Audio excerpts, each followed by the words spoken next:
actually was one of those as a Jews.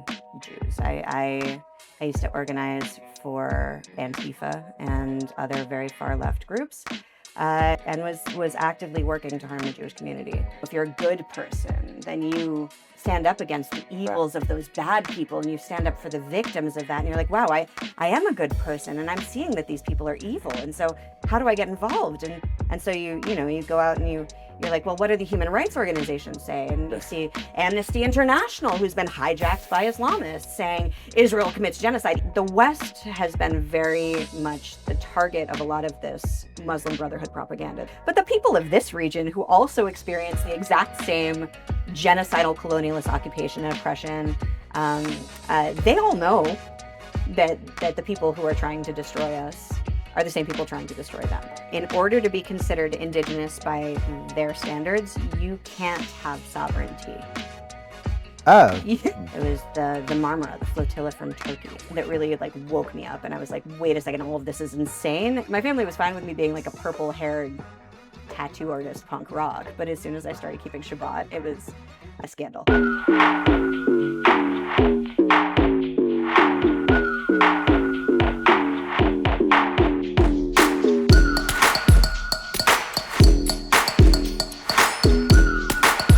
We're very excited to have with us today Ateret Shmuel, whose story is really incredible. I don't yet know all of it, but I know that it involves that you do great work with bridging Indigenous people and connecting to one another, and I want to hear a lot more about that, as well as your own personal journey.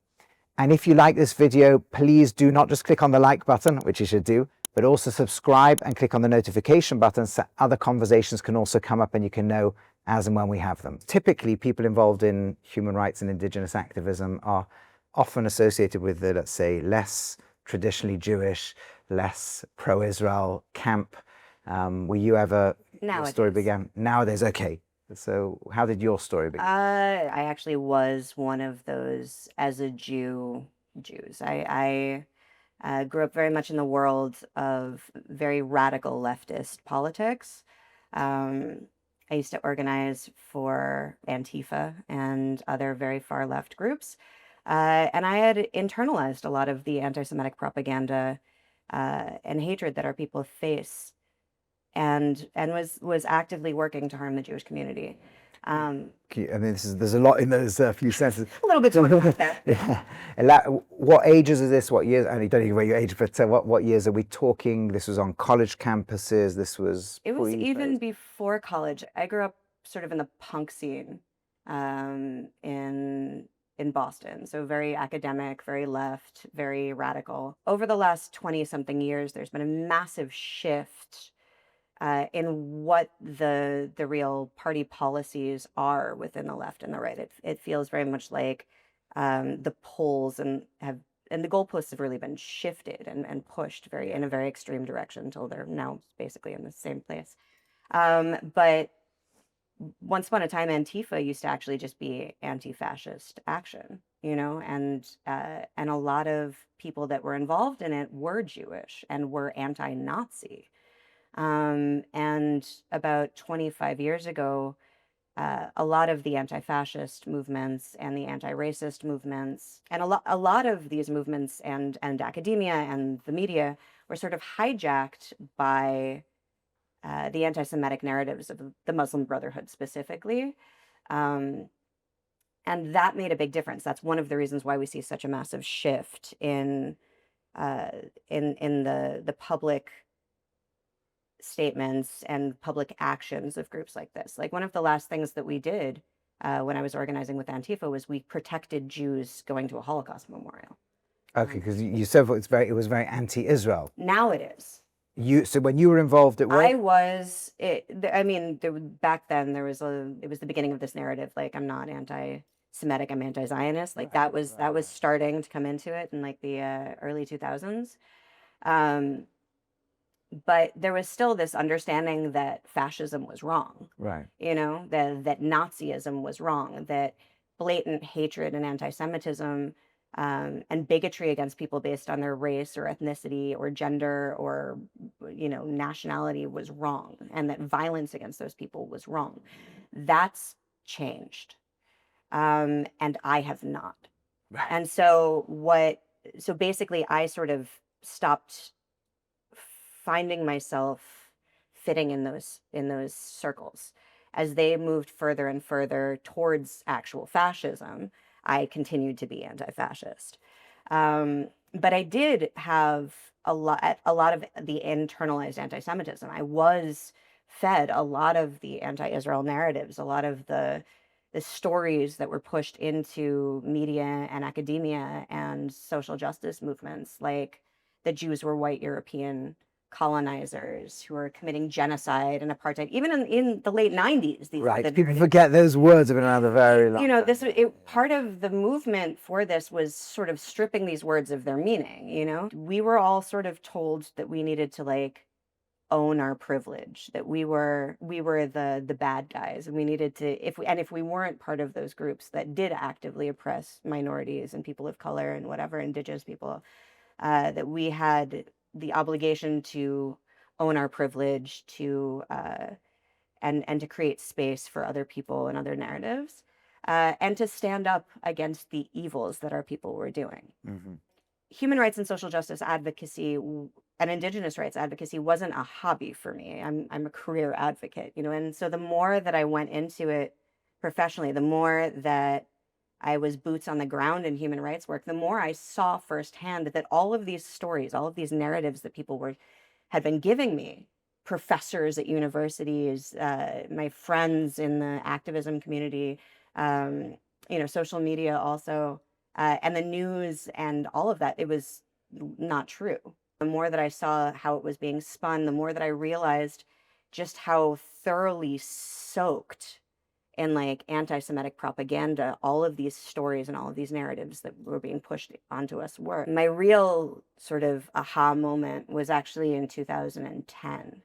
It was the Marmara, the flotilla from Turkey, that really like woke me up, and I was like, wait a second, all of this is insane, and I've been lied to for a really long time, and like, why is it that I'm seeing what's happening and it seems so obvious, and the way that it's being spoken about and the way that it's being presented and the way that it's being like packaged to other people has nothing to do with reality. So that was an attempt by activists officially to break the flotilla, to break the siege of Gaza, which at the time was really imposed because Hamas had taken over 4 years earlier.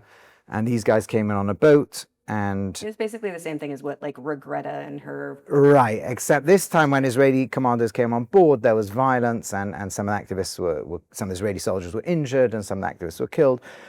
So where do you come into this? How does this start to shape your worldview? So I was doing a lot of the like reviewing of accusations of violations of international law and human rights. And so I saw what happened because they were all wearing body cams, like we had the footage, and actually everybody had the footage. It was made public, it was on the news. It was available. So you're looking at this footage, and your job is... But also I knew the origins of the people on the Marmara. I knew that they represented terrorist organizations who were responsible for human rights atrocities like sexual violence against women and minors, that were responsible for genocide. A lot of them were Turkish radical Islamist activists who had actively participated in horrific human rights atrocities and genocidal colonialism against Armenians and Kurds and many other minority groups. And also they represented extremely racist, extremely misogynistic, extremely sexist, homophobic, and incredibly violent groups, and had done horrible things. And so to see them pretending to be human rights activists, and to see them pretending to bring aid, was laughable, because it was like everything that they stood against. It was very clear that their agenda was one thing, but the way that they were talking about it was another. And I don't have a very high tolerance for deception, and manipulation. From the beginning, I knew that the people that were involved were not involved as like actual humanitarians. Because that's something people say generally, that are very confused by this whole left-wing Islamist alliances, and that's a whole the left is like the Islamist Socialist Alliance is a bizarre and complicated and extremely, extremely dangerous alliance.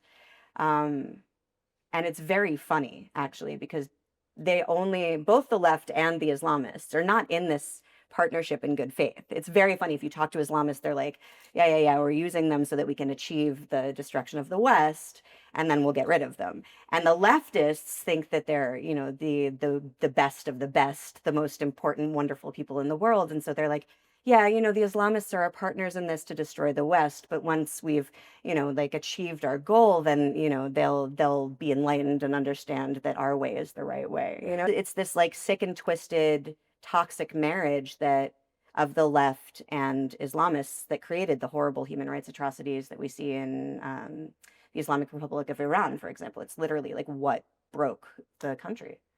So you're in this and you see this and you're not comfortable with that side, and then you're trying to get a report on the Mavi Marmara, and you're looking at the body camera footage, you're looking at all this stuff.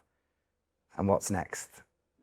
Well, what I saw is that the flotilla was in complete violation of international law and the maritime laws.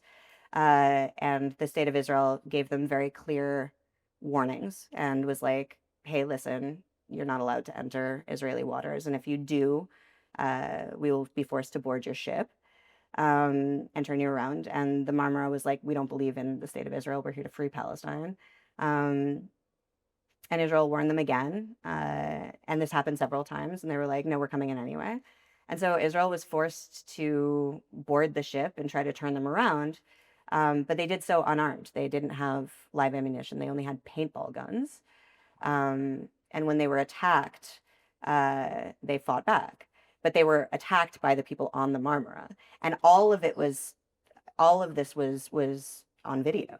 And the Marmara people were using what weapons? They had steel pipes, they had knives and pistols. They attacked the Israeli soldiers with actual weapons. And so when violence broke out, it was initiated by the Islamist terrorists on the Marmara, and the Israeli soldiers who were not armed adequately fought back. And so that's self-defense. And it was completely within the bounds of international law and maritime law. And there was also no humanitarian aid on the boat, which is... That's what happened on the recent flotilla as well. It happens on all of them. It's the same thing over and over and over again, because it's not about actually aiding the Palestinian people. These people don't care about the Palestinian people. They just wanted to like rile people up and try to make Israel look bad. And it was just very clear. And the truth of the matter is, when you have a little bit of perspective, or when you work with, like instances of conflict in multiple places in the world, the way that Israel had handled this situation was so gentle. Like almost any other country would have straight up just blown up the ship and killed everyone on it. Like they were in violation of international law. Israel would have been within its rights to violently counterstrike. And they didn't. And they were attacked. And then Israel was condemned. And it was just so crazy, because you see what's happening, and then you see how it's being like twisted and manipulated in the news as something that it's absolutely not. I saw a report that said that Israel engaged in international piracy and murder on international waters. And I was like, that's literally not anything to do with what had actually happened.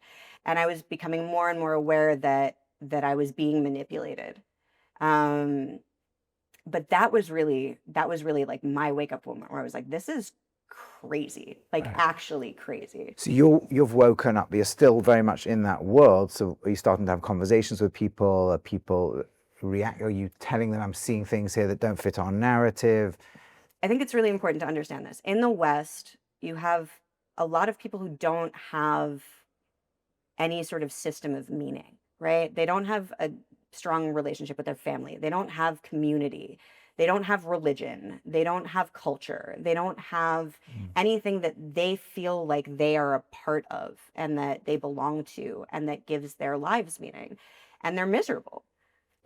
And so in order to find this sense of belonging, which I actually really think is deeply packaged into our genetic makeup, you find Westerners who their entire sense of identity now is some like community that they've aligned themselves with, whether that's sports or their career or politics. Right. Like that becomes their entire identity. And when that's your identity, you are extremely emotionally invested in these beliefs or these stories or this, cult think that you're a part of.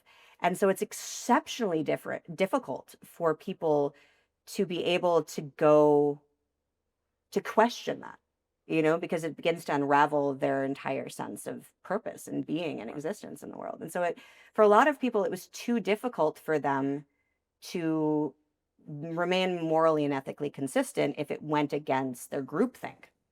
So it's like within this religion, so to speak, Israel is the demon. And to go against that's like asking a Jew to stop believing in Torah or a Muslim to stop believing in the Quran or something. Correct. As deep as that. And the funniest part about that is a lot of these people are like very, very, very outspoken, like atheists. Like they're like anti-religious. But they're part of a religion themselves. The most fundamentalist religious people I've ever met. Their religion is their political identity. Right, wow. And they can't see it. So what's really fascinating about this is all going on, this hatred of Israel, and at the same time you're saying they would still protect Jews going to Holocaust memorial. And this is what we hear all the time. People say, my hatred of Israel is not anti-Semitism because I don't have a racial hatred of Jews going to Holocaust Memorial Day or something. Well, that's shifted now. Okay, now it's shifted. Now it's just but back then there was the anti-Semitism, which you keep referring to, is focused on demonization of Israel, but therefore people can kind of make this funny compartmentalization. Yeah. I mean, this is the result of decades of psychological warfare. What we're seeing now where it's just open season on Jews is the direct result of the blood libel and the anti-Semitic narratives that were pushed into modern and common culture. But when I was still, very active in those circles, there were people like me that did care, that did actually hold to these the ethics that we proclaimed that we held to. There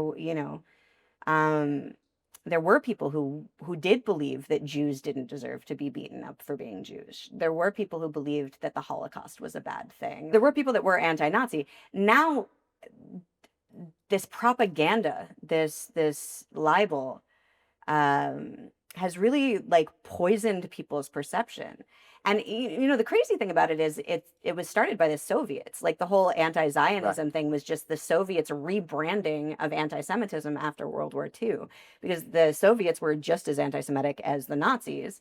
They just, once like Nazism fell out of vogue, they wanted to rebrand their like oppressive politics towards Jews in a way that was still like acceptable and palatable. And also anti-Western. Yeah.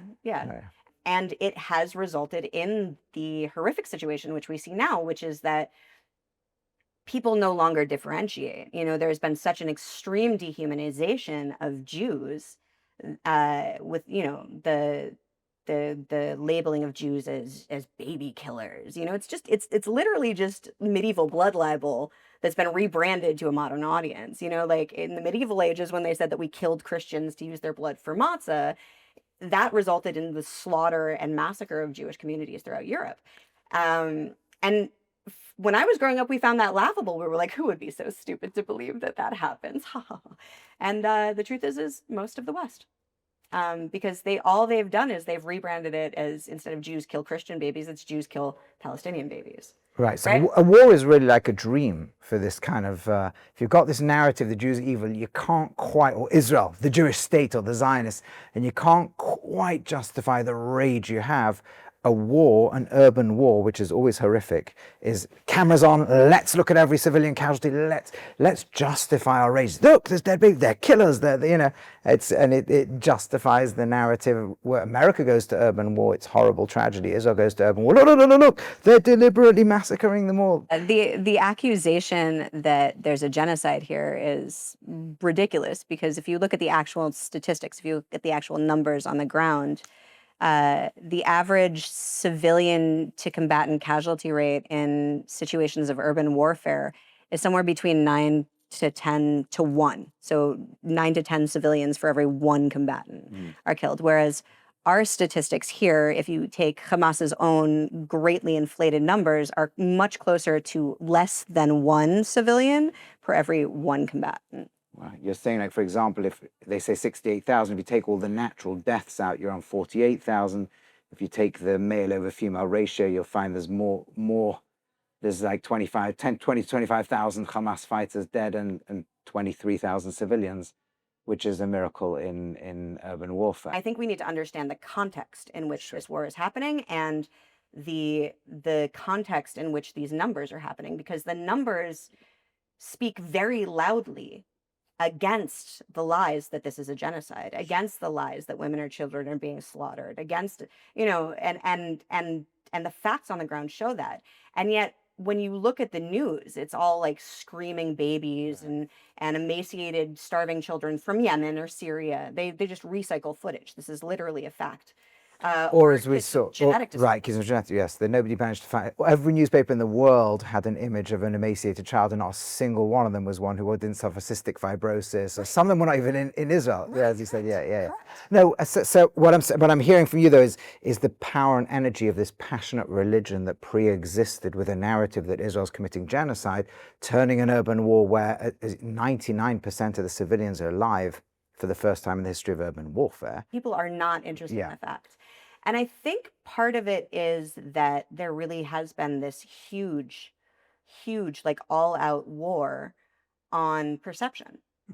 And that all of the systems of distributing and processing information have really been hijacked by this partnership between Islamists and the left. It's mainly countries like Qatar, Iran, Turkey, partnered with Russia and China, who have completely hijacked the narrative, so that if you're like an average citizen, like if you're just like an average Joe, and like you turn on your TV and you see, there's a genocide in Gaza. Gaza is starving children. There's an apartheid. They're starving. There's a famine. It's horrible. And they're hearing these stories. So they're like, wow, that's horrible. I feel awful about that. I'm gonna go look this situation up and see like what I can find. And they go and they do a Google search and they find a Wikipedia article. Now, Wikipedia has been completely hijacked by Islamists. There's now like a whole court thing over it in the United States. Where you have groups of people who are very intentionally editing articles to be misleading in order to push this narrative that the Jews are bad and the Islamists are good. And then you're like, well, I'm going to educate myself more. You sign up for classes at university and you have this professor who's a Qatari plant, literally owned by Qatar, who tells you all about the evils of Israeli genocidal colonialism and white supremacy in the Middle East. And, if you're a good person, then you stand up against the evils of those bad people and you stand up for the victims of that. And you're like, wow, I am a good person and I'm seeing that these people are evil. And so how do I get involved? And so you go out and you're like, well, what do the human rights organizations say? And you see Amnesty International, who's been hijacked by Islamists, saying Israel commits genocide, even though they had to literally change the definition of genocide and apartheid to claim that Israel was doing those things, because Israel does not do those things, and so they do not fit the actual like international law definitions of genocide or apartheid.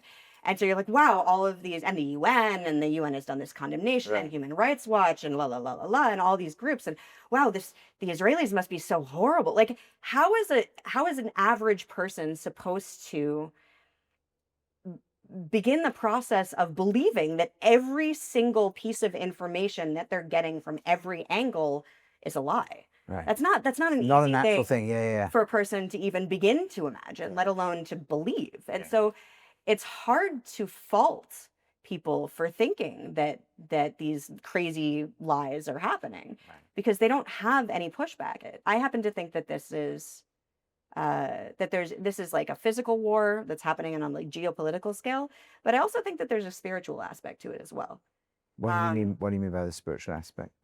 I think that, like if you look at Judaism, if you look at our Torah and our history, whenever, sometimes Hashem sets up situations to make a point.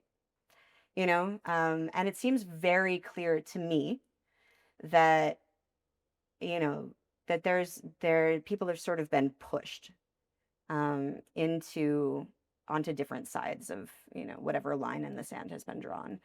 And for many, many years of my life, I made it my work to sit with and talk to people who not only didn't agree with me, but who also hated me because of my identity. I've sat with Nazis. I've sat with Hamasnikim. Wow. I've sat with Palestinian terrorists who are not in Hamas. There's many. What people don't know is that there's so many other Palestinian terrorist organizations, and so like, you know, whatever. I think a lot of people want to believe that it's like the majority of Palestinians are like peaceful and want to live in peace and are, you know, love everybody and love the Jews, and that's really not the case. But that's a whole other story. I've sat with Black Hebrew Israelites. I've sat with all sorts of people who really genuinely hate us. And it used to be, like, it really used to be that I could find like a point of goodness in a person, no matter how hateful they were. And if I related to them on that level, if that's who I was talking to, is like that good part of them, that they could do that in return for me. And so we could have conversations and we could come to an understanding and we could, you know, like have relationships even. And I'm finding that these days, even people I've known for decades, one of my best friends for 15 years, many of like the really most important people in my life, in the past, they can't see my humanity anymore.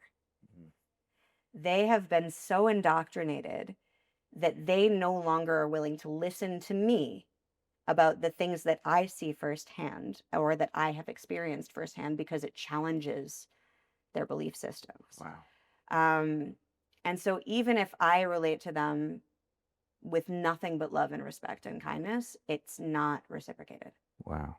There's so much I'd love to explore. How do you sit opposite a Nazi and find the good in them to have that conversation?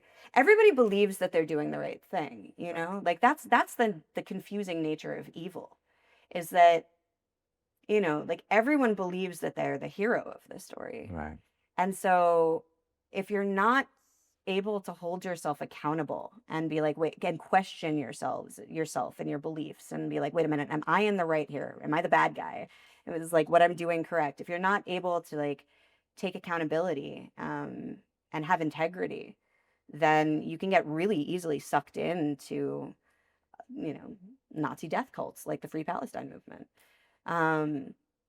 And it's invigorating and it's exciting, and like, you know, being a part of a social movement like that, like these huge protests, these marches of millions of people all chanting the same thing, dressed the same way, holding the same signs, you feel like you're a part of something. And a lot of these activists, they're like, they really imagine themselves to be like the peaceniks of the 1960s and 70s, you know, being like, no war, we stand with humanity, we are the good guys, you all are evil, you know, and they can't see that they're actually the bad guys, you know, like they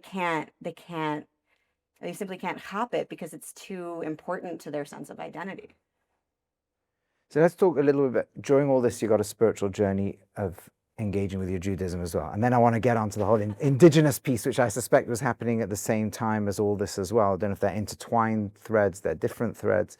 But let's talk a bit about, you mentioned the spiritual battle. What was your spiritual journey during all of this? So I grew up really, really far left, anti-religious. I grew up with a lot of like this disdain for religiosity in my family, you know, that it was inconvenient, that it was primitive, that it was uneducated, that it was whatever, that smart people aren't religious. You know, that's the stuff for dumb people who can't figure out the answers to their own questions.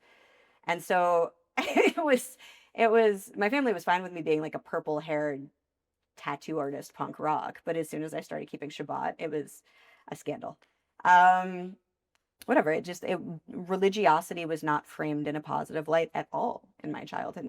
Through my work with Indigenous people, that I sort of found a different framing for Jewishness. Wow. I remember I was at a powwow with a Native American friend of mine, and And I was like, wow, girl, this is amazing. Like, this is so powerful. Because if you're there and you have this, I feel like Indigenous people have this like spiritual inclination. Not everybody, obviously, but there's a lot of Indigenous people that have this like deep connection to our land, to our culture, to our people, to our understanding of divinity. Um, and and so I was at this powwow with her, and I was like, "This is incredible! Like, I feel like this is so amazing. Your people have this ancient culture." Mm. She was like, "Girl, you're Jewish." Like, she was like, "Your people also do." Wow. And I was like, no, like, because in my mind, Judaism was like this, like, frumpy boiled chicken Seinfeld experience. It wasn't like I didn't really know authentic Judaism. Um, and I was like, what are you talking about? She was like, look into your people, like we all come from somewhere, like look into your traditions. And that I think was a bit of a pivot for me, that I was like, well, if this amazing human being who's so deeply spiritually connected and connected to her people and her traditions, then, this like authentic experience of like connectedness, then, and she says this about me, like in a way that made it seem like I should know this and I don't know this and it's my people, then maybe I should look into it. Wow. Um, that I also was scared. Like I looked very scary, I had lots of piercings, lots of tattoos, and crazy colored hair, um, and was really, really, really, really, really punk rock.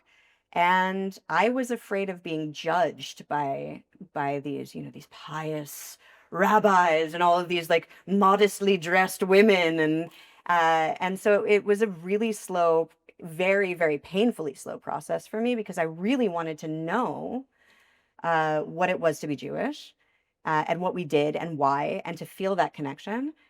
Um, but I didn't quite know how to access it. Wow. Um, and so I had this moment of realization actually, that was very funny. Before I moved to Israel, I sort of realized that I'd become from accidentally. I was like, and I couldn't quite figure out how it had happened because it was such a slow process. But Well, it means you were keeping Shabbat, keeping kosher, praying. yeah, Wow. I was going. I had somehow ended up getting sucked into this like beautiful Carly Bach community, um, and it really was like I could feel it. Like when you're like in these spaces where there's like that there's a focused spiritual energy of a whole community. Mm. And it just like ripples through the space and everybody just like, like you can feel it. So I'd had all of these experiences and had sort of been pulled in my own journey, and all this weird woo woo stuff was happening to me also. Um, and so I would go to Friday night services, and I would, I'm like, I'm just going to I'm going to take on little things here and there and there. And they weren't like the normal things that most people take on, when you start to like become from.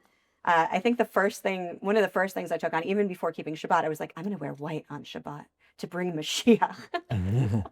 Because I wear all black otherwise. So I thought, if I'm going to do something radical to like change the world, it's going to be, we'll start that. Also, I had a course on Chassidut that really changed my life quite significantly. At college. Mm-hmm. It was just like such a soul expanding experience. And when you're used to only like working with your mind and like not being able, like the feeling that comes from like a spiritual experience is extremely powerful. And so that stayed with me. But yeah, it was a very, very, very slow process. Wow. When did you start getting involved with work with Indigenous communities, peoples, etc.? The safety of their communities was very important to me. The focus on human rights for them and civil rights for them was very important to me. And it was only much, much later that I even felt like I could start speaking about Jewish indigeneity and like Jewish human rights and Jewish civil rights.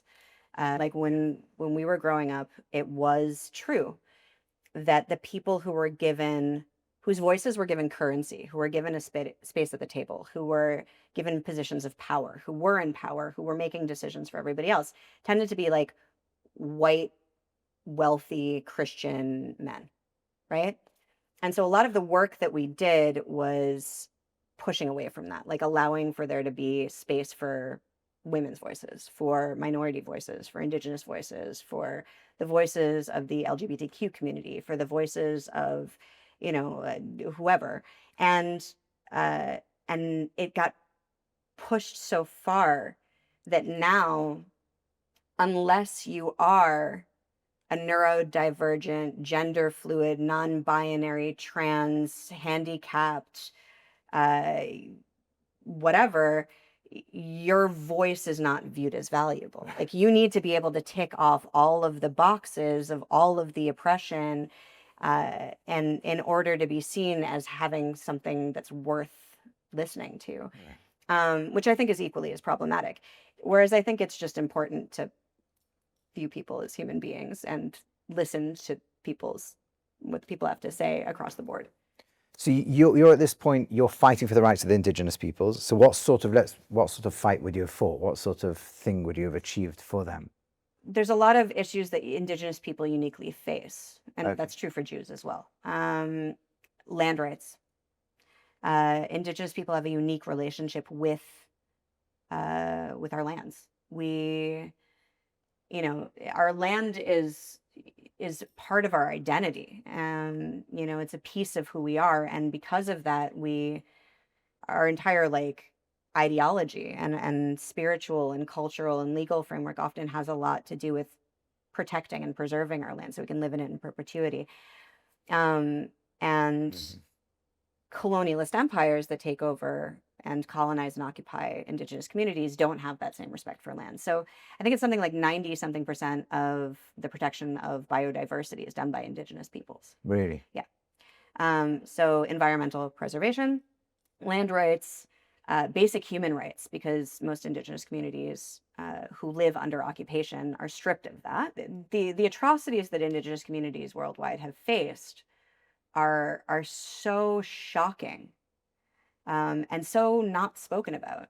Can you just give some examples? Like, Did you know, for example, that in the United States, up until 1996, I believe, any federally recognized tribe had to register, all of the members of their tribe. They still do.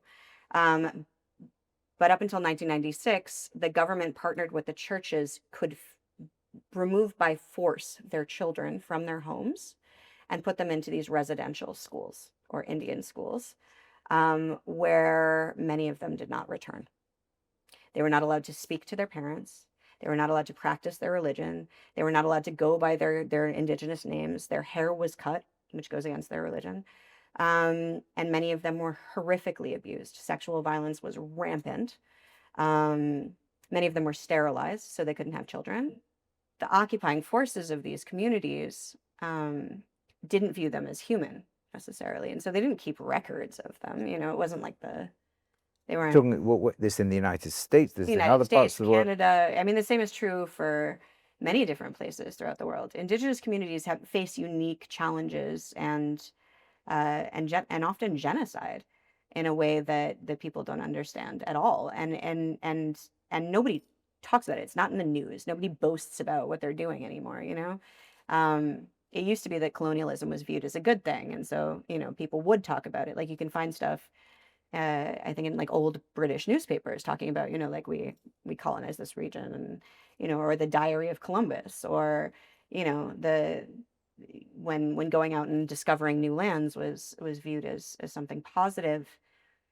People did often document their atrocities, but for the most part now it's just sort of done quietly, so that states that have taken over and are occupying indigenous communities can do what they do without anybody fighting back. The language you've used is obviously language that people use to attack Israel. I say Palestinians, indigenous, have their connection to land and suffered and so on.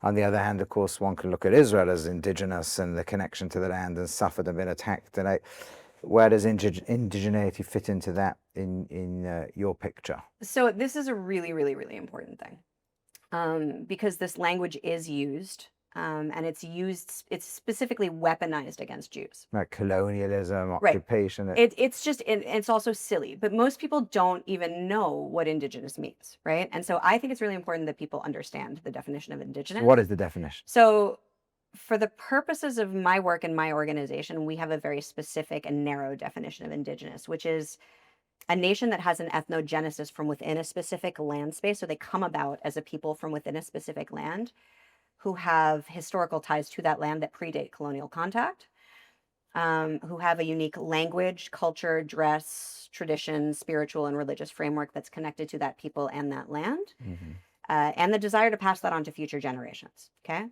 And that definition is sort of based loosely on Jose Martinez Cobo's definition, who used to be a UN rapporteur on Indigenous affairs. But the UN actually changed their definition of indigenous to exclude Jews. Really? Yes. But basically, the UN redefined indigenous, or added to their definition of indigenous, to make it so that in order to be considered indigenous by their standards, you can't have sovereignty. Oh. You have to be a minority Uh-huh. and living under colonialism. So that's problematic for a ton of reasons, but not the least of which being that the goal and aspiration of almost any indigenous community is regaining sovereignty and regaining rights and regaining, their land. It's the whole land back movement, Right. And so that definition sets up a lot of very serious problems. Like, for example, Israel is not the only nation where the indigenous community regains sovereignty. What other examples? Fiji. Fiji. So by the UN's definition, they're no longer an indigenous to Fiji. Oh, wow. Or say Native Americans or First Nations completely regained sovereignty over their land and became their own country. Are they no longer native to that land? Like, are they no longer indigenous? Wow. It's so laughably ridiculous. But because it was specifically done to be weaponized against Jews, most people didn't, stand up to fight it. But it is hugely, hugely, hugely problematic because we're seeing more and more now that indigenous communities are fighting for their sovereignty. The Kurds have they've been fighting for statehood for a very long time. And most indigenous communities that live under colonial occupation experience such incredible, they're just horrifically oppressed. They don't want to be horrifically oppressed. They want to be able to self-govern and they want to be able to be sovereign. And so to strip them of their connection to their land based on whether or not they're able to protect themselves is objectively stupid. Okay. So that definition, clearly ethnogenesis within a land, having a link to that land, historical connection and so on, probably, I don't think that, I'm sure Israel comes very high up on that totem pole of indigeneity. Yeah, but it's really interesting because Palestinians are Arabs. Like I mean, relatively speaking, there might be less indigenous in some sense. They're part of one of the biggest, most genocidal colonialist empires in the world. In the past? Now. You say, in what sense? Arab and Islamist colonialism is one of the most destructive forces in the geopolitics in this region. And it's still active. You mean persecution of Kurds, Druze, Berbers? Yeah, the way that it's spun to the West is very different because the Western media has been hijacked by these forces, by the same forces that are committing genocide and are colonizing Asia, the Middle East, and Africa. The Middle East is a very tribal region. And before this colonization, you had many different tribal groups with different identities, different religions, different languages that existed here. Ancient communities: Persians, Kurds, Yazidis, Assyrians, Arameans, Copts, Druze, Amazigh, and then you move into Asia and you have like the Hindu tribes, and there's a ton of ancient history here and beautiful, rich, vibrant cultures who have just been bulldozed by Islamic and Arab colonialism. And that's not spoken about to the West. To the West, it's packaged as, no, everybody in the Middle East and Asia and in Africa, they've always been Muslim, they've always been Arab, everybody's always spoken Arabic. Those are the indigenous people. And part of the reason why there was such a huge push to push this narrative into the West is because Israel currently is the only really truly decolonized nation in this region. The Jews are indigenous to this land. We're called Jews because we're from Judea, right? Arabs are called Arabs because they're from the Arabian Peninsula. Like, it's packaged in our name. It's not that difficult, but the propaganda has gotten people to just like shut off their common sense, you know, like not even think that deep about it. Um, and so Jews with the reforming of the ancient kingdom and state of Israel, uh, and the throwing off of not only British colonialism but also Arab colonialism, and the fact that the Jews had the audacity not to be defeated by the Arab armies every single war that they started with us. We have become basically like the thorn in the side of this great and mighty empire, you know, whose goal is global caliphate. Their goal is universal rule and taking over and running the world. And we fought back and have this tiny little pocket of indigenous sovereignty in the region. And so, you know, we're talking about nations like Qatar who are ridiculously rich and have a ton of resources and political pull and have, you know, basically taken over countries.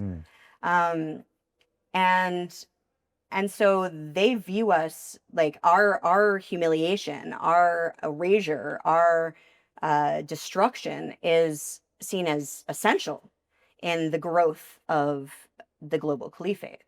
You know, because if other renegade indigenous tribal nations get their, you know, see what we do and then are inspired by it, then, you know, who's to say that they won't try and regain sovereignty themselves? They have to be kept down. I mean, the you know? Kurds might go, for example. God forbid. No, the Kurds have been fighting for sovereignty for years.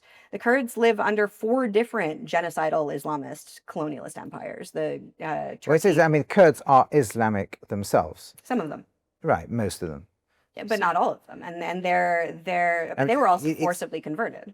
Understood. I'm just pushing back a little bit, and not, you know, just particularly the word Islamist. There's a difference in Islamism in terms of its aggressive desire to control and build a global caliphate versus Islam, where there might be a benign practice of worship of Allah, that it doesn't have the same ambition. Like a Kurd is not planning to dominate the world, even if they're a religious Muslim. I mean, I think it's pretty important to be honest about the nature of universalizing religions. Universalizing, proselytizing colonialist religions, that is their goal, is to take over. Ultimately, both Christianity and Islam would like to take over the whole world. Yeah. Yes, but most people are relatively comfortable with a desire of Muslims or Christians to convert other people. They're much less happy with a desire to spread that through force or subversion of populations, which we do see in Islamism, let's say the Muslim Brotherhood globally. But I'm just trying to make that distinction to make sure that we're not tarring everybody with the same brush. There is a distinction to be made between political Islam and your average, you know, like Muslim individual. I think it's important to really state facts as they are. And for better or worse, I've never been very good at, you know, like making things flowery and gentle, and avoiding harsh truths, which has gotten me in a lot of trouble. But I do think that, you know, like I'm not condemning Muslims, I'm not condemning Christians, but I do think that there's an enormous difference between an ideology that seeks to colonize, occupy, and oppress other people versus indigenous spiritual practices, which are which really only focus on the indigenous community that they're, you know, created to be the spiritual practice of. And actually, Judaism is really funny because Judaism often gets put in the category of, you know, like major world religions. We're definitely not. Like, numerically, we're not major. We're not even a little bit. There's maximum 15 million Jews in the world today. Right. Yeah. Judaism is an indigenous religion. It is an indigenous land-based religion that focuses only on Jews. You know, we have like the Noahide laws or whatever, but for the most part, the Jewish laws only pertain to Jews. You know, Judaism is only for Jews. Jewish spiritual practice is for Jews. It's a closed practice. So we don't go out and colonize everybody. And there is a big difference between small intertribal skirmishes and land disputes between neighboring tribes versus a belief that the entire world Has to be belongs like to you right. and you can take it as you want and do with it as you want and do whatever to the people that are there before you take it over that you want. So it's an issue also of scale and impact, not just like, yes, different tribes had land disputes. Yes, different tribes would fight each other. Yes, some tribes expanded and took over more land, and that's a very real part of my job in intertribal diplomacy, and very complicated. And You'll get involved in very negotiations with dramatic. tribes, Oh really. my God, it's so much drama. But it's not the same as having this belief that, like, God gave you the right to take everything, and God gave you the right to rule everyone, and God gave you the right to slaughter people's families and take their women and children as sex slaves. Like, it's not the same. I'm sure different indigenous tribes globally have very different relationships with the Jewish people in Israel. And we typically think, because we hear all these screaming intersectional voices, that pro-indigenous people are anti-Israel and therefore, or see Jews as white men colonists, therefore the tribes do too. What's your experience? Well, so this actually goes back on the question that you asked earlier about, like, how indigenous rights plays into the Arab-Israeli conflict. Yeah. There has been a very intentional packaging as Jews as white European colonists and Palestinians as poor brown indigenous people, to the masses. But that narrative has been pushed even more so into indigenous communities, which was actually a Soviet tactic. And so you had like Soviet tactic to me has been going for decades. The PLO in the 70s showed up on Native American reservations. Right, wow. And we're like, we see you. We understand your suffering. Nobody else sees you like we see you. Here's like a goodwill gesture. We'll give you, like, I think they gave them like a propane canisters that was freezing, and tried to create relationships. And we're like, see, we're the same. And we face the same oppression and evil from the same evil people. And so they really tried to push their agenda into indigenous rights agendas, into the Native American agenda. But it's not just the Native American agenda. I think it's pretty much all social movements, but it's been very, very, very, very well funded and directed into the indigenous community. Now, why is that? Because the indigenous were quite powerless. So what would have been the benefit to doing that? There was some whole thing that was put out by, like, about Soviet propaganda, about finding the fissures in Western civilization. Right. The weak points morally. To push on to split the society apart. And the oppression of indigenous communities in the West is real. That is a real thing. And their trauma is real. And their erasure is real, and their lack of representation is real, and the lack of acknowledgement of what they've gone through is real. And so to try and manipulate that historical trauma, to weaponize those communities against other communities, was a very deviant and smart and wicked but brilliant maneuver, and it's worked. Now the thing is Palestinians, the packaging of Palestinians as indigenous to this region is interesting, because for many different reasons and on many different levels. But first of all, the word Palestinian itself is a colonial word. Yeah, it's a Roman. Yeah, the Romans renamed it once they destroyed our temple, had the Bar Kokhba revolt and wanted to crush our connection to the land. They looked back to the last people who'd been enemies of the Jews, the Philistines, and renamed it Palestina. But what does Philistine mean in Hebrew? It's based on sea peoples. But what does it mean? Peleshet. Pulesh. Yeah. Invaders. Yes. It means colonizers. Right. See what I'm saying? The technical word literally means naval invaders and colonizers. Okay. Right? Yeah. It's really interesting because the Arabs, who speak Arabic and practice Islam and believe and openly associate themselves with Pan-Arabism in the Arab Empire, are somehow repackaged to the West as a poor, tiny indigenous tribe. Whereas the Jews, who actually are indigenous to this region, and fit all of the definitions, are somehow packaged as like a giant colonialist empire who's, like horribly oppressing them. And so that narrative, especially when you have communities that were occupied by Western European, like Western powers or European Christian powers, so their paradigm of colonialism is a white person from Europe coming to them and taking and enslaving Africans and committing genocide against the Native Americans. So if that's their entire paradigm for colonialism, and you very intentionally only portray Jews as being light-skinned, as being European, as being this, as being that, and you very intentionally only portray... Ignore the whole Middle Eastern Jewish communities that make up the majority of the state of Israel, right? Yeah. Well, it's a disinformation campaign, like Right. everything else. The future of the world genuinely depends on Indigenous sovereignty. And not just Indigenous sovereignty, but intertribal diplomatic relations and geopolitical relationships.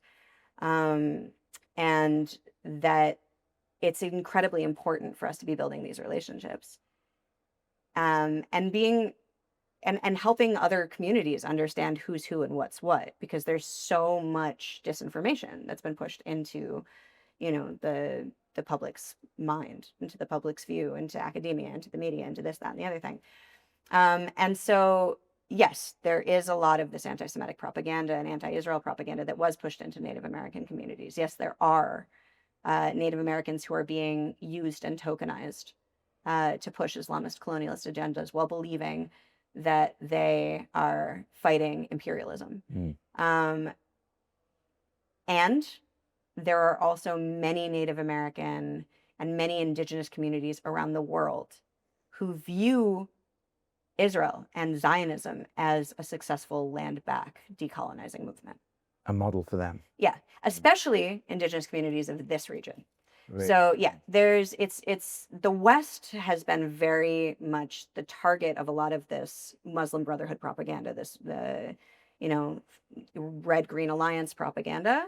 And so the left really struggles to comprehend this. But the people of this region who also experience the exact same genocidal colonialist occupation and oppression, sexual violence, slavery, oppression, occupation, dimitude, they all know that the people who are trying to destroy us are the same people trying to destroy them. And so they're not so easy to manipulate, so that's why you see these growing partnerships, these movements where all of these other communities in the region are becoming very vocal advocates for Jews in Israel. When you look at the Free Palestine demonstrations that are happening in the UK, in America, in Canada, the people who come to counter protest, it's usually not Jews. Who is it? It's Persians. Persians, yeah. It's Kurds. Right. It's Amazigh. It's Copts. It's Arameans. It's the other indigenous. It's Hindus. The Indians in diaspora have shown up en masse to help protect the Jewish community from these hates. And so has all of the other communities that I've named, because they see what's happening. And they face pretty much exactly the same disinformation campaigns that we do. There is a very intentional narrative that's being pushed that claims that Hindus are pinkwashing when they talk about their like gender equality rights, or that they are committing genocide against the indigenous Muslims, or that they are that they're apartheid regimes. It's one for one, verbatim, the exact same language that's used about Israel is used about India and the Hindu community in India. There's a difference in how it's framed based on whether or not the indigenous community has sovereignty or has power or not. There was just it's still ongoing, a horrific genocide against the Druze in Syria right now, in Sweden. And the way that it was packaged to the outside world was that it was just little tribal skirmishes between Bedouin and the Druze. It was not. It was not. It was the Syrian army, who was controlled by Julani, was told to completely slaughter and wipe out the Druze community in Sweden. But if you can manipulate the narrative and the perception and public opinion, then these communities have no support. And so what we're seeing now, and a big part of my work, is creating these relationships between all of the different tribes in the region. And it's been exceptionally important. In fact, we've saved thousands of lives based on on these connections, on these relationships. During COVID with Native Americans, Native American communities, the reality of the poverty that a lot of reservation communities live in is something that most Americans have absolutely no idea about. Like, even in the best of times, there's not general access to things like clean drinking water or medicine or sanitation stuff. And so that's not to say that all reservations are like that. There are many Native American communities that are doing just great and fine and have what they need. But there is a level of poverty on certain reses that really is shocking, and intentional also. And so at the beginning of COVID, the Native American community was hit harder than almost any other group in the US, and they weren't receiving the benefits that they were supposed to receive, that they were promised by the government. In fact, when the government finally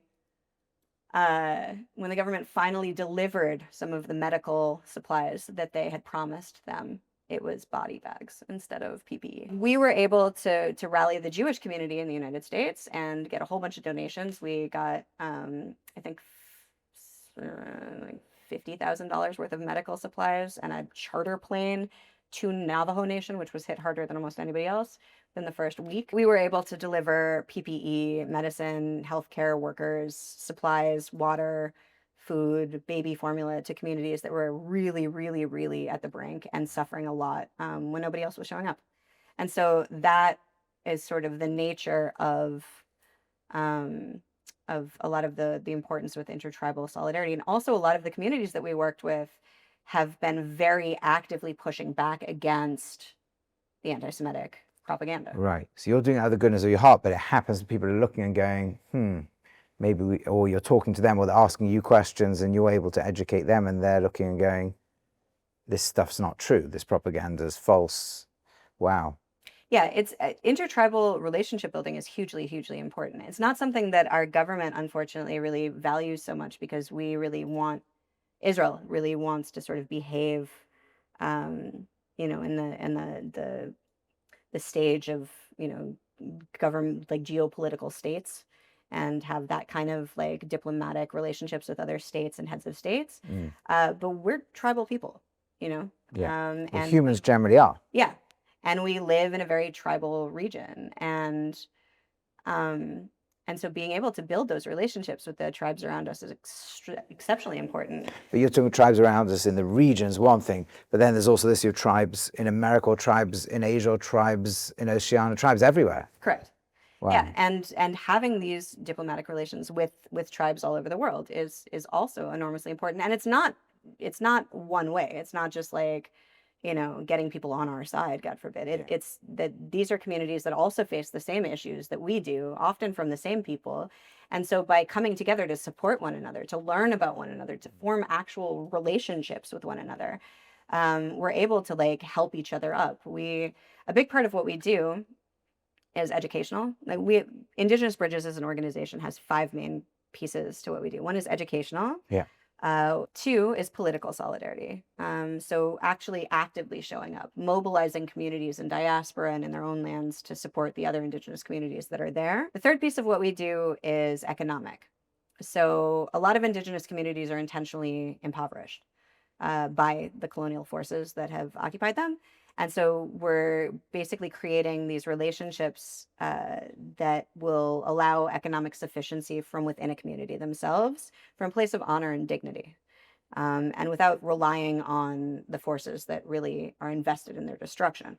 So we're creating an entire tourism industry where we bring different tribal groups and delegations to other people's communities, and then stimulate the economy and learn about one another, and then you give people opportunities to make a living, talking about themselves and their communities and their culture and their nation, and and it's very meaningful. It also really helps the community feel a sense of pride about that as well.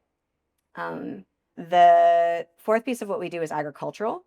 So Indigenous people have a unique relationship with our land and our systems of food, and we have, almost all of us have amazing ancient wisdom about how to live in perpetuity with our land. Like Jews are no different. you know, Shemitah, Orla, like all of the Right, things that lots we of do, laws through the land, yeah. you know, and a lot of them exist because that's how you live sustainably within your land. And so other Native communities are the same, other Indigenous communities are the same. And so basically, we're creating this network of shared information so that we can support each other in our various land regions and share new technologies and innovations as well as ancient wisdom. And also support one another with, food and water, agricultural technology, and innovations, and work together to become more sovereign in that way. And the fifth piece of what we do is basically community exchange. So bringing communities together, learning about one another in immersive experiences, and through that, really building very deep and important relationships between different tribes. Did they ever come here to Israel? They often come here to Israel. Actually, Wow. we have the regent of the Khoi Nation, the indigenous people of Southern Africa. And we just had a delegation of Kurds. We just had a delegation of Fijians here. Right. Yeah, there's a lot of people in and out. Yeah, and it's really, really important. And it's also important that we go and meet them as well. Wow. Wow. So how's your life personally been enriched with all of this work that you do? My personal life has been hugely, hugely enriched by my relationships that have been formed between me and other Indigenous leaders or community members. Um, Many of my closest friends, like people I consider family, like chosen family, are members of other tribal nations that I've met through international Indigenous rights work. Um, when my father passed away, I received an outpouring of love from a lot of the different representatives and diplomats and ambassadors that I had worked with, including several songs, like recorded videos and songs from like different Native American Wow. leaders that were extremely powerful. Um, because we all also have our own traditions of dealing with death and mourning and pain. And so there was several Native American leaders who reached out and sent me songs, Wow. including my friends, the Riverwinds, who actually just came to Israel to. Oh, they're also coming back soon. They came to bring traditional Native American trauma healing techniques and PTSD and combat veteran coping skills to Israelis, because Native Americans have an amazing warrior culture and a whole system of how to process and integrate that experience into their lives so that they don't get PTSD. And so Wow.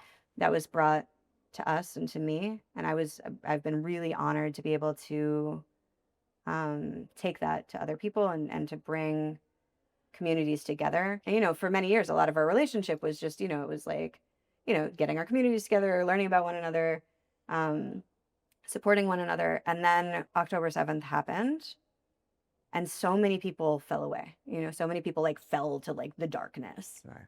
And so many of the people that did show up, not just in my own personal life, but also for the Jewish community, were these other Indigenous leaders, were these other Indigenous representatives, like that have gone out to meet with the Jewish community in the diaspora, to stand with them in solidarity, to, sit Shiva with them, so to speak. One of the more profound experiences I've had since October 7th was the showing up, like the real showing up of different people that I'd met through my work,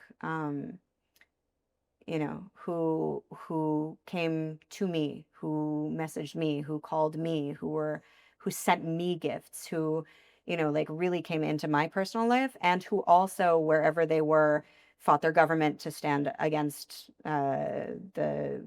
what the Palestinian terrorists were doing, who fought their government to have accurate information in their news, who went and showed up to the local Jewish community and guarded them physically with their bodies, who who brought them in, who, like, they really did show up, because when you create these relationships with one another, it's exceptionally powerful. Wow. And final question, I guess, is how's all this work, if at all, impacted your spiritual journey, your Jewish journey? Working in the world of NGOs is not so, it's usually not so like financially sustainable. And so a lot of what I do is voluntary. Um, and obviously we're always looking for funding. We have a lot of people that have partnered with us, but I find that I've had to like dip into my own emunah and just be like, this is the right thing to do. This is what we are supposed to be doing as Jews. This is what we are supposed to be doing as people. And I'm going to continue doing it despite the fact that it doesn't seem like this is gonna, that I'm gonna be able to sustain this financially or whatever. Okay. Just like dipping, like sort of leaning into that a lot. And also, it's really made me feel a bigger and deeper sense of pride about our ancient people. We have such beautiful, incredible, deep, profound, moving, glorious, light-filled traditions. Like our people and our nation and our religion and our framework are so wise. Um, and it's made me feel a deep sense of pride to be a part of that. It's been very important, my work with other Indigenous communities, because indigeneity is something to be proud of, and if you grow up in the diaspora or assimilated or whatever, I was ashamed of being Jewish growing up. I didn't want people to know, and also it wasn't cool, like you want to be like everybody else. And working with other Indigenous people has taught me that, like, no, own who you are. Like, frame your identity, not as like like a weak-kneed running from the Cossacks type Jew, but as like, no, we are a sovereign Indigenous nation who survived millennia of persecution, who have an ancient tradition that dates back, to time immemorial. That major world religions are based on us and our history and our connection to our land, and that we survived and we thrived and we are still here and we are still doing what we've done. Our people are ancient and sacred and holy and powerful and beautiful and good. And it's amazing to see that and to be able to not be ashamed, but to feel a sense of pride and ownership over that and over our Indigenous identity and history. Wow. Ateret, there's so much more I think we get down, but this has been very, very powerful. Really amazing that we've had the time together, and thank you for all that you do for the world, for the Jewish people. If somebody does want to donate to you, how do they do so and support the amazing work that you're doing? How should they do so? They can do so through our website, which is indigenousbridges.com. There's a donate button pretty prominently, or reach out to me. I'm pretty available on social media, the internet, mostly Instagram, Facebook, Ateret Shmuel, and they can follow us also on Instagram, Indigenous Bridges. But the best way to support our work is through our website. Good luck with all of that, and continue to be a great light to the whole world and a Kiddush Hashem. If you've liked this content, please remember to not only click the like button, but also to subscribe and to click on the notification button so you can be informed, you can know as soon as we do another one of these great conversations. It's been very deep, very enlightening, and really, thank you so much.